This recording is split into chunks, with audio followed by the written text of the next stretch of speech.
কথায় বলে যে প্রবলেমকে যদি অন্য দিক থেকে দেখা যায় তাহলে সেটা সলভ করা যেতে পারে, কারণ আপনি ভালোভাবে দেখতে পারবেন। কিন্তু এটা সবসময় সত্যি হয় না, কারণ অনেক সময় এমন কিছু নজরে পড়ে তখন মনে হয় যে সেটা না দেখতে পেলেই হয়তো ভালো ছিল।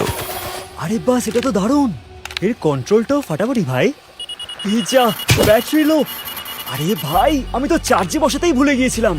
না না না না না না না না, আরে ও নো।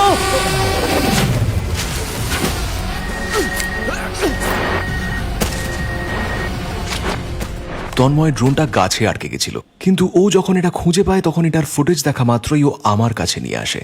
তার মানে স্যার, এই ড্রোনটা ওই মার্ডারের উইটনেস, তাই না? হয়তো তাই। আরে স্যার, আমরা তো এইমাত্র একটা ক্রাইম ফিল্ম দেখলাম। বলছি কি, এটা তো রেকর্ডেড ফুটেজ, হাতে গরম প্রমাণ, তাই না? কিন্তু আমরা এখনো বডি খুঁজে পাইনি ফ্রেডি, তাই বডি খুঁজে না পাওয়া পর্যন্ত ক্রাইমের ব্যাপারে কিছুই বলা সম্ভব নয়। হ্যাঁ স্যার, আর ড্রোন আউট অফ কন্ট্রোল হওয়ার পরেও উঠছিল, আর তাই তো এটা রেকর্ড হয়েছে। তাই এটা বলা একটু মুশকিল যে এই ঘটনাটা জঙ্গলের ঠিক কোথায় হয়েছে। দয়া, তুমি কি এই ক্রাইম সিনের লোকেশন খুঁজে বের করতে পারবে? এক্ষুনি ট্র্যাক করে ফেলবো sir. Drone GPS signalling mechanism থেকে জেনে যাব ইমেজের অ্যাকচুয়াল লোকেশনকে পিন পয়েন্ট করে। কিন্তু ড্রোনটা গাছের ওপর পড়ার ফলে ওটা জিপিএস ড্যামেজ হয়ে গেছে। আর কোনো উপায় আছে যা থেকে এক্স্যাক্ট লোকেশন জানা যাবে? স্যার, আমি একটা কাজ করছি, লাস্ট জিপিএস লোকেশন লক করে খোঁজার চেষ্টা করে দেখি। কম্পিউটার আর টেকনোলজির ব্যাপারে দয়া কখনো হার মানে না, আর ওর টেকনিক্যাল বুদ্ধি দিয়ে সর্বদা আমাকে ইমপ্রেস করে। এই বাচ্চা ছেলেটা টেকনোলজিকে এমন ভাবে কাজে লাগায় যেন এটা বাচ্চাদেরই খেলার জিনিস।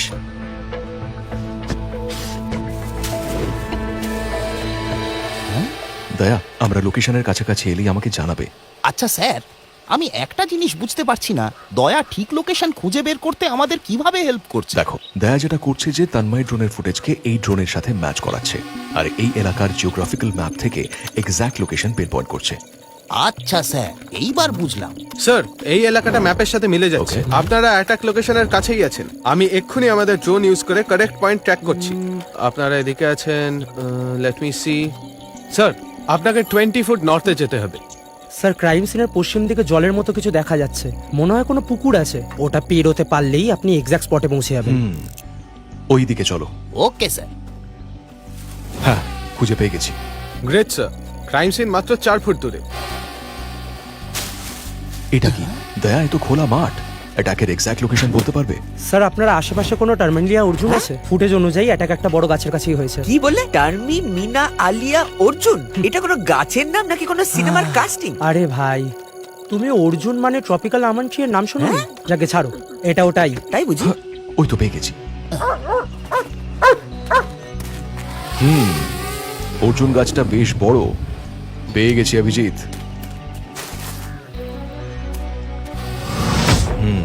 শুকিয়ে যাওয়া রক্ত। স্যার, কোনো বডি খুঁজে পেলেন? না অভিজিৎ।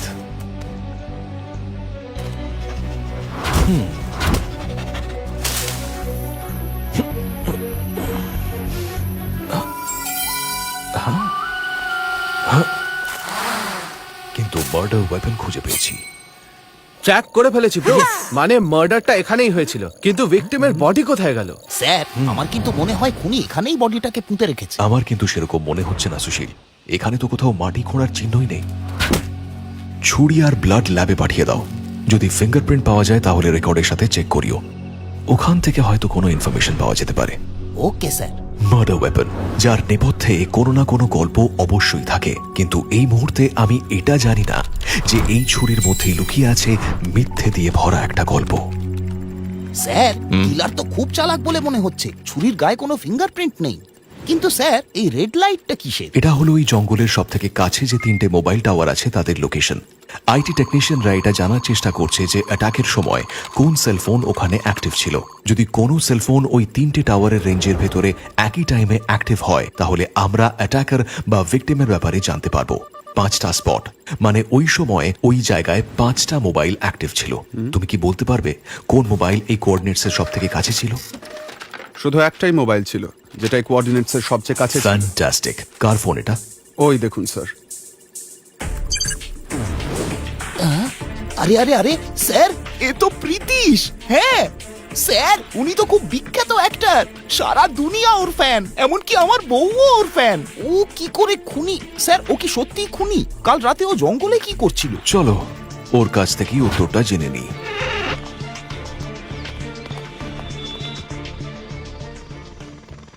ইন্সপেক্টর প্রদ্যুমান, ফোনে আপনি বললেন, কিন্তু আমি এখনো কনফিউজড যে আপনি কোন কেসের কথা বলছেন, আর তার সাথে আমার কি কানেকশন।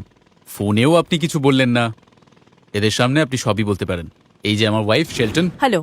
সাগর আমার বেস্ট ফ্রেন্ড, হাই। আর রেশমা আমার ম্যানেজার। হ্যালো।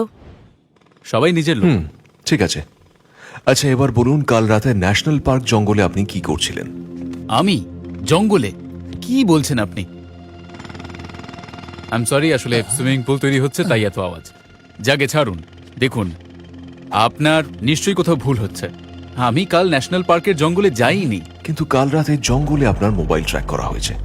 সেম টাইমে ওখানে একজনকে অ্যাটাকও করা হয়েছে, বা হয়তো তাকে মার্ডার করা হয়েছে। স্যার এই দেখুন,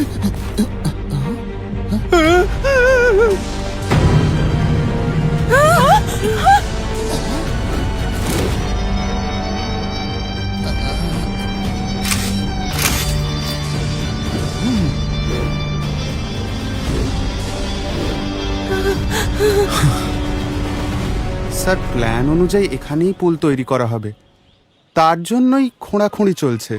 শঙ্কর আর আমি তো শুধু প্ল্যান ফলো করছিলাম স্যার। আঙ্গাদ, তুমি আমাকে বলো, যখন তুমি প্রথমে এখানে খুঁড়তে শুরু করলে তখন তোমার মনে হয়নি যে এখানে কেউ আগে থেকেই মাটি খুঁড়ে রেখেছিল? স্যার এই সাইটে তো সর্বদাই কোনো না কোনো কাজ হচ্ছে, তাই চারপাশে সর্বত্রই মাটি খোঁড়া রয়েছে, কিন্তু আমি এমন কিছুই নোটিস করি। ঠিক আছে, এই সাইটে যেসব ওয়ার্কার্সরা কাজ করছে তাদের সবার নাম আর ডিটেলস চাই।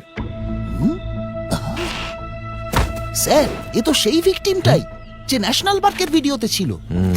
প্রীতিশ বাবু, Yes, একবার sir. এদিকে আসবেন। হ্যাঁ।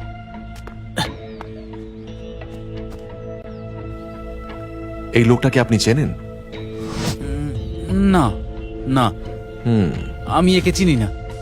আর আমি জানি না এই বডিটা আমার বাড়িতে কিভাবে এলো। দেখুন, এই সেই লোকটাই যার উপর অ্যাটাক করা হয়েছিল, মানে যাকে কাল রাতে ন্যাশনাল পার্কে মার্ডার করা হয়েছিল। সেই ন্যাশনাল পার্ক যেখানে আপনি যাননি বলছেন, আর এখন সেই বডিটাই আপনার বাড়িতেই পাওয়া গেল, আর আপনি বলছেন যে আপনি জানেন না যে এই বডিটা আপনার বাড়িতে কি করে এলো। আমি তো বললাম স্যার, আমি কাল রাতে ন্যাশনাল পার্কে যাইনি। কিন্তু আপনার ফোন তো পুরোপুরি অন্য গল্প বলছে। এই ইনভেস্টিগেশনে আপনি আমাদের প্রাইম সাসপেক্ট। আপনি শহরের বাইরে যেতে পারবেন না, আর আপনার ফোন আমাদের হেফাজতে থাকবে। একটু অনুসন্ধান করতে হবে।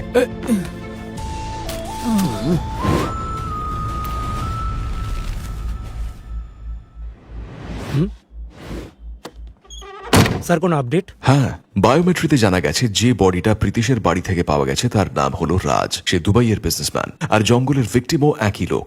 তার ব্লাড স্যাম্পল নাইফে লেগে থাকা ব্লাডের সাথে ম্যাচ করেছে। শুধু তাই নয়, জামায় লেগে থাকা মাটিও ওই জঙ্গলেরই মাটি।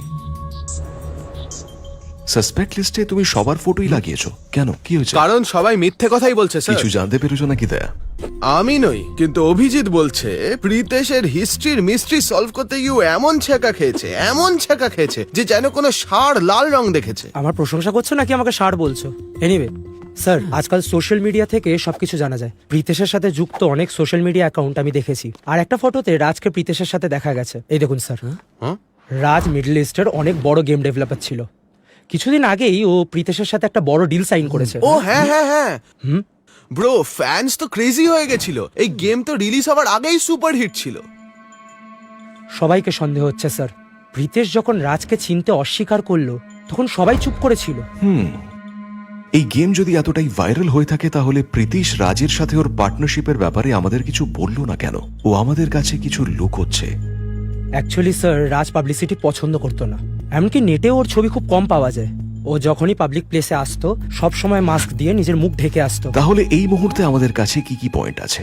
একটা লোককে ন্যাশনাল পার্কে ছুরি দিয়ে মারা হয়, যার বডি মুভি স্টার প্রীতিশের বাড়ির ব্যাকইয়ার্ডে পাওয়া যায়। প্রীতিশ বলছে ও ভিকটিমকে চেনে না, কিন্তু সেই সময় ওর ফোন ঘটনার জায়গায় ছিল।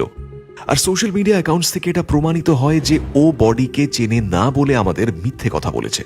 ওর ওয়াইফ আর ওর ফ্রেন্ডস ওর মিথ্যে কথায় ওকে সাথ দিয়েছে, হয়তো ওকে বাঁচানোর জন্য। কিন্তু আমি ভাবছি যে ও মিথ্যে কথা বলল কেন? আমার তো এসব দেখে মনে হচ্ছে যে হয়তো ওই রাজকে মেরেছে।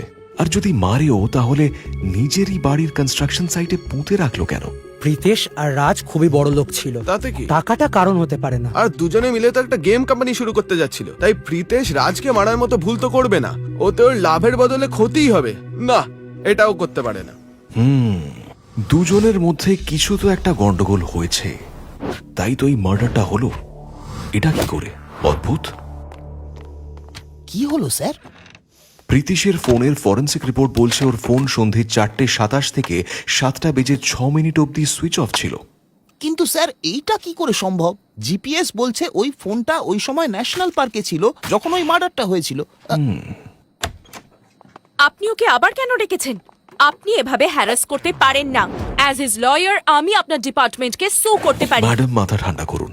আপনার হাজবেন্ড পুলিশকে মিথ্যে কথা বলেছে, আর আপনিও কিছু না বলে পুলিশের কাছে সত্যিটা লুকিয়েছেন। বাই দ্য ওয়ে, লয়ার হিসেবে আপনি নিশ্চয়ই জানেন যে এটাও একটা ক্রাইম। আমি আমি কি লুকোলাম? এই যে আপনি ভিকটিমকে চিনতেন, এবার বলুন আপনি কেন বলেননি যে প্রীতিশ মিথ্যে কথা বলছে, আর আপনিও এই বিষয়টা জানতেন? ওই সময় কি বলা উচিত ছিল আমি বুঝতে পারিনি। আর প্রীতেশ আমার বস, তাই ওর হয়েই কথা বলা আমার উচিত, তাই না? তার মানে ওর জন্য মিথ্যে কথা বলে পুলিশকে বোকা বানানোর অপরাধে জেলে যেতেও রাজি আছো? প্রীতেশ আমার বেস্ট ফ্রেন্ড। আমি ওকে বহু বছর ধরে চিনি, আর আমি তো ওর হয়েই কথা বলবো, তাই না? আর আমার ক্ষেত্রেও তো ও একই কাজ করতো। আর আমি যদি সবার সামনে এটা বলতাম যে ও মিথ্যে বলছে, তাহলে আমার বন্ধুত্বে প্রশ্ন উঠতো। এই সব কিছু মিথ্যে, এগুলো সব ফেক ফটো। ইন্সপেক্টর, আমি মিথ্যে কথা বলেছি। আমি রাজকে চিনতাম, ও আমার খুব ভালো বন্ধু, ছিল। কিন্তু আমি ওকে মার্ডার করিনি। আমি ভয় পেয়েছিলাম ওর ডেড বডি দেখে, যেটা আমার বাড়িতে পাওয়া গেছে। আমি ব্ল্যাঙ্ক হয়ে গেছিলাম। আপনি যখন আমাকে ওর বিষয়ে জিজ্ঞাসা করলেন তখন কিছু বুঝতে পারিনি, তাই আমি মিথ্যে কথা বলেছি। ওয়েল, যে রাতে ন্যাশনাল পার্কে জঙ্গলে ওকে মার্ডার করা হয়, সেই রাতে আপনার মোবাইলের লোকেশন ওখানেই অ্যাক্টিভ ছিল। কিন্তু আমি সত্যি বলছি আপনাকে ইন্সপেক্টর, যে সেই দিন আমি ন্যাশনাল পার্কের জঙ্গলে যাইনি। I swear. প্রথমে ওকে চেনেন না বলে মিথ্যে বললেন, এখন আবার মিথ্যে বলছেন। যদি আপনি সেখানে না থাকেন তাহলে আপনার ফোন কি করে অ্যাক্টিভ ছিল? আমি জানি না। আমি সারা রাত বাড়িতেই ছিলাম, আমার মাথা যন্ত্রণা করছিল তাই শুয়ে পড়েছিলাম। সেদিন আমার মিটিংও ছিল, কিন্তু 4টের পর থেকে আমি একাই ছিলাম। আমি কাজের লোকেদেরও বাড়ি পাঠিয়ে দিয়েছিলাম। সাগর, রেশমা আর শেলটেনও চলে গেছিল। শুধু তাই নয়, আমি অঙ্গদ আর ওর ওয়ার্কারদেরও চলে যেতে বলেছিলাম, কারণ তাদের আওয়াজটাও আমাকে ডিস্টার্ব করছিল।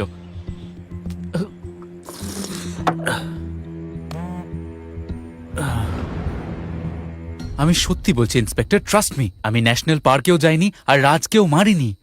প্রীতেশ, এমনটাও তো হতে পারে যে কেউ তোমার ফোন নিয়ে নিয়েছিল আর সে তোমাকে ফাঁসাচ্ছে। না, আমার ফোন সর্বদা আমার কাছেই ছিল। ইনফ্যাক্ট আমি যখন ঘুম থেকে উঠি তখন দেখি যে ফোনটা ভুল করে সুইচ অফ করে ফেলেছিলাম। স্যার, আমি সত্যি বলছি, আমি কিলার নই। আমারই ভালো বন্ধুকে আমি কেন মার্ডার করব? তার মানে প্রীতেশ সত্যি কথা বলছে স্যার। আমি ভাবছিলাম ও কোনো না কোনো মিথ্যে তো বলবেই। কিন্তু একদিকে ফোন বাড়িতে সুইচ অফ করা রয়েছে আর অন্যদিকে ন্যাশনাল পার্কে সিগন্যাল দেখাচ্ছে। স্যার, এটা কি করে সম্ভব হতে পারে? হ্যাঁ অভিজিৎ, কিছু তো একটা গন্ডগোল আছে। মানুষের পক্ষে সম্ভব, যেমন যমজ। কিন্তু ফোন কি করে? Cloning, yes cloning. Freddy, cloning করে মিরর ইমেজ ফোন ক্রিয়েট করা যায়। তুমি ঠিক বলেছো, যমজ ফোন। হ্যাঁ, কেউ প্রীতেশের ফোন ক্লোন বানিয়েছে, যেটাকে সে তার সাথে জঙ্গলে নিয়ে গেছিল, আর সেই ফোন থেকে আশেপাশের টাওয়ারের সিগন্যাল পাওয়া গেছে। যদি এরকম হয়ে থাকে তাহলে কেউ প্রীতিশকে ফ্রেম করতে চাইছে, কিন্তু আমরা সেটা প্রুফ করব কিভাবে? দয়া, তুমি এই ক্লোন ফোনটাকে ট্রেস করতে পারবে? যদি সত্যি এমন কোনো ফোন ইউজ করা হয়ে থাকে তো? স্যার, ডিপার্টমেন্টে প্রীতেশের ফোন ট্র্যাক করতে বলুন না। একটা ফরেনসিক ল্যাবে দেখাবে, আর যদি অন্যটাও দেখায় তাহলে বুঝবো সেটা ক্লোন।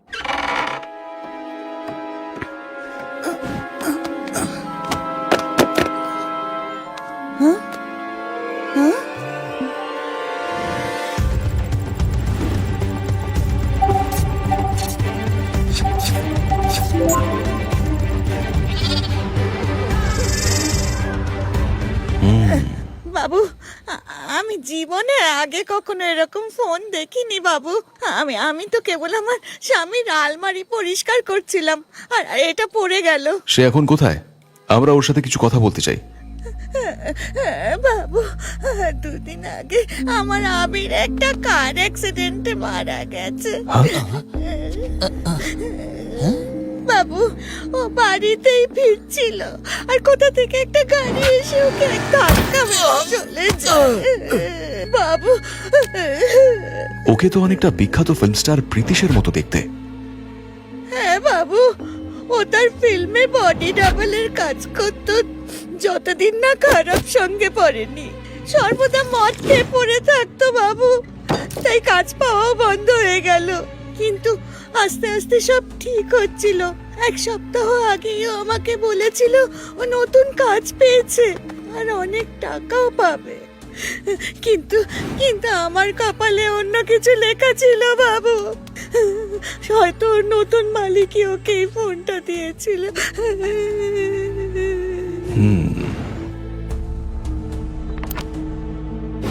ওকে, তো আবিরের কাছে ক্লোনড ফোন ছিল আর মনে হচ্ছে ওই রাজকে মেরেছে। কারণ হামলার ফুটেজে হামলাকারীকে অনেকটা ওর মতোই দেখতে লাগছে। আর সেও হিট অ্যান্ড রানের ঘটনায় মারা যায়।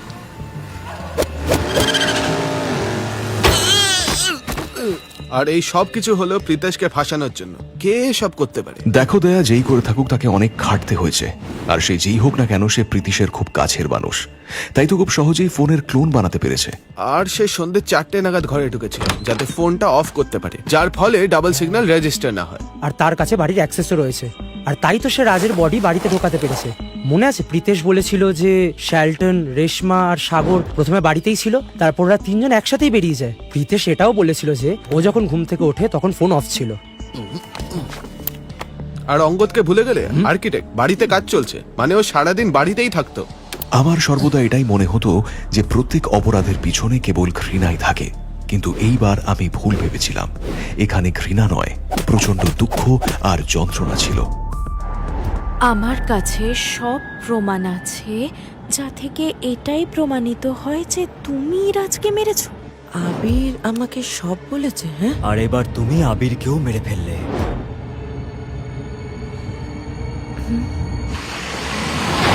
তুমি যদি চাও যে এই কথা আমি কাউকে না বলি, তাহলে 20 লাখ নিয়ে জঙ্গলে এসো।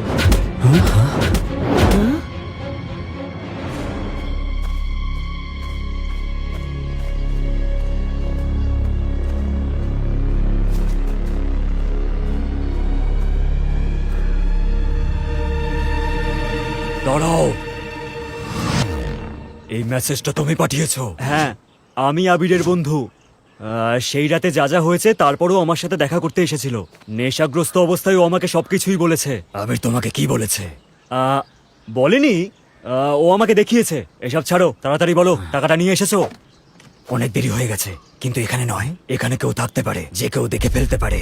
এক কাজ করো, তুমি ওই দিকে চলো। ঠিক আছে, 100 ফুট দূরে। এখানে ঠিক আছে? আরে ভাই, এবার তাড়াতাড়ি টাকাটা দাও। না, আগে বলো তোমার বডিতে কোনো ক্যামেরা লাগানো নেই তো, যাতে আমাদের কথাবার্তা রেকর্ড হতে পারে? কি বলতে চাইছো তুমি? হ্যাঁ, আমি এখানে জামা প্যান্ট খুলে আন্ডারওয়্যার পরে দাঁড়াবো? হ্যাঁ হ্যাঁ, এই বাদরটাকেও এইভাবেই নাচাবো। এবার খুশি? এবার তাড়াতাড়ি টাকাটা দাও। আমার অনেকটা সময় তুমি নষ্ট করে দিলে। আমাকে কি বোকা ভেবেছো? আজকের পর তুমি আর আমাকে ব্ল্যাকমেল করতে পারবে না। তোমার সাথে সাথে এই কেসের শেষ প্রমাণটাও মুছে যাবে, আর তুমি পুলিশকে কিচ্ছু বলতে পারবে না।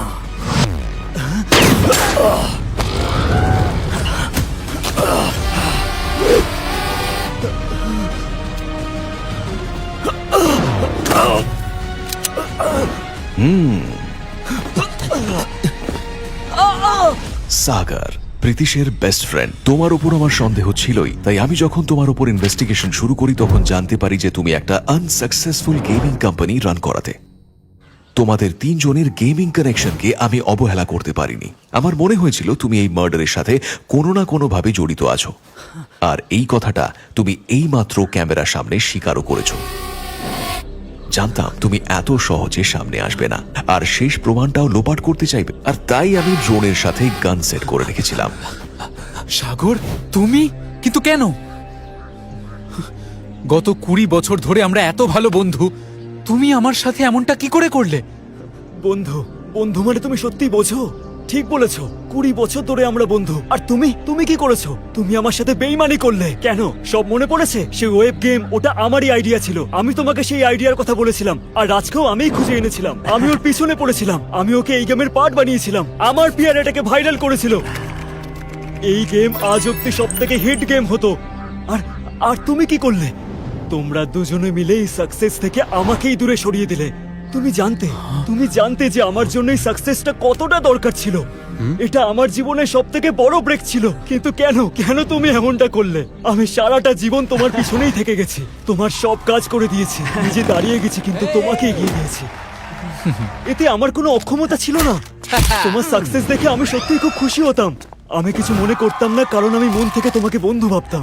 তুমি আমার ভাই ছিলে, তাই আমি কোনোদিনও ভাবিনি যে আমার বন্ধু, আমার 20 বছরের পুরনো বন্ধু আমার সাথেই বেইমানি করবে। আমার সাফল্য তুমি কেড়ে নেবে।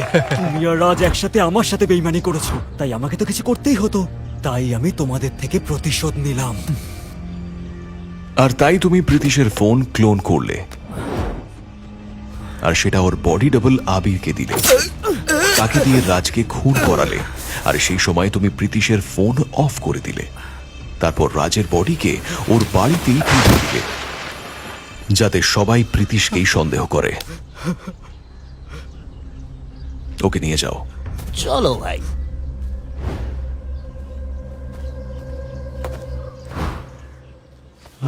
আরে শালুখে ভাই, তুমি কি এভাবেই দাঁড়িয়ে থাকবে? আমরা তো কেস সলভ করলাম, কিন্তু তার ঘা এখনো একদম টাটকা রয়েছে। আর আমি সর্বদা মনে করি যে সম্পর্কের রাগের থেকে দুঃখ দেওয়া প্রতিশোধের ইচ্ছেকে জাগিয়ে তোলে। এইভাবেই আমি আরো একটা কেস ফাইল ক্লোজ করলাম। আমি ইন্সপেক্টর প্রদ্যুমন, CID।